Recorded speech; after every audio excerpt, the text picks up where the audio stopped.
வணக்கம் மக்களே. அதிமுகவில் நடந்து கொண்டிருக்கக்கூடிய பிரச்சினைக்கு மத்தியில் எடப்பாடி பழனிசாமி அவர்களின் பதவியை பறித்தால்தான் 2026 சட்டமன்ற தேர்தலில் ஒன்றாக இணைந்து சட்டமன்ற தேர்தலை எதிர்கொள்ள முடியும். அதற்காக ஓபிஎஸ் அவர்கள் டெல்லி பயணம் மேற்கொண்டுள்ளார். உள்துறை அமைச்சர் அமித்ஷா அவர்களை சந்திப்பதற்கான ஏற்பாடுகளையும் செய்துள்ளார். டெல்லியில் ஓபிஎஸ்ஸிற்கு ராஜ மரியாதை வழங்கப்பட்டதாக தகவல்களும் கிடைக்கப்பெற்றுள்ளது.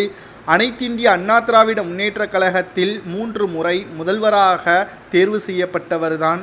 அதுவும் மறைந்த முதல்வர் ஜெயலலிதா அவர்களால் தற்பொழுது எடப்பாடி பழனிசாமி அவர்களது கையில் அதிமுக வந்ததற்கு பிறகு ஓட்டு சதவீதம் குறைந்துள்ளது. சரியான கூட்டணியும் தற்பொழுது வரை அமையவில்லை. இதனால் 2026 சட்டமன்ற தேர்தல் மிகப்பெரிய ஒரு எதிர்பார்ப்புக்கு மத்தியில் நடைபெற உள்ள காரணத்தினால் ஒன்று அதிமுக ஒன்றிணைய வேண்டும், இல்லை என்றால் எடப்பாடி பழனிசாமி அவர்கள் சரியான திட்டமிடுதலோடு கூட்டணி வைத்து சட்டமன்ற தேர்தலை எதிர்கொள்ள வேண்டும். இந்த இரண்டையும் எடப்பாடி செய்ய தவறியதன் காரணமாக அனைத்திந்திய அண்ணா திராவிட முன்னேற்ற கழகத்திலிருந்து எடப்பாடியை நீக்க வேண்டும் என்பதற்கும் அவர் முதல்வராக இருந்தபொழுது செய்த ஊழலை வெட்ட வெளிச்சத்தில் கொண்டு வர வேண்டும் என்பதற்காகவும் ஓபிஎஸ் அவர்கள் கடைசியாக இறுதியான முடிவை எடுத்துள்ளார். 1.5 ஆண்டுகள் மட்டும்தான் இருக்கிறது சட்டமன்ற தேர்தல் வருவதற்கு. இன்னும் திமுகவை எதிர்த்து கனத்த குரலுடன் ஆதாரத்துடன் எடப்பாடி எந்த ஒரு விமர்சனமும் முன்வைக்கவில்லை. உட்கட்சி மோதலும் தலைவிரித்து ஆடுகிறது. இதனால் மக்களும் அவதிக்குள்ளாகி புது மாற்றத்தை தேடி தமிழக வெற்றி கழகத்திற்கு ஒரு வாய்ப்பு அளித்து விடலாமா என்றும் தற்பொழுது விமர்சனங்களும் முன்வைக்கப்பட்டு வருகிறது.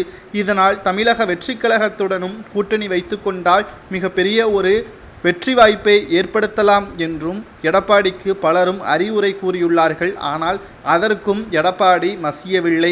இந்த ஒரு சூழலில்தான் தற்பொழுது எடப்பாடி பழனிசாமி அவர்களது பதவியை தற்பொழுது பறித்து அவர் ஊழல் வழக்கில் சிக்கினால் மட்டும்தான் அதிமுகவை மீட்டெடுக்க முடியும் என்ற காரணத்தினால் ஓபிஎஸ் அவர்கள் டெல்லி பயணம் மேற்கொண்டுள்ளார்.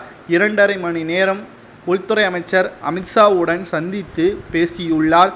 இறுதி கட்டத்தை எட்டியுள்ள அதிமுகவின் பிரச்சனை 1.5 ஆண்டுகள் தற்பொழுது காத்து கொண்டிருக்கக்கூடிய நிலையில் அதற்கு முன்னதாகவே எடப்பாடி வீட்டில் அமலாக்கத்துறை அதிகாரிகள் சோதனைகள் நடத்தப்படலாம். டெண்டர் ஊழல் முறைகேடு, கொடநாடு வழக்கு, இன்னும் சில வழக்குகளும் சொல்ல முடியாத வழக்குகளும் நடைபெற்று கொண்டிருப்பதால் எடப்பாடி கதை முடியப் போகிறது என்றும் கூறப்படுகிறது.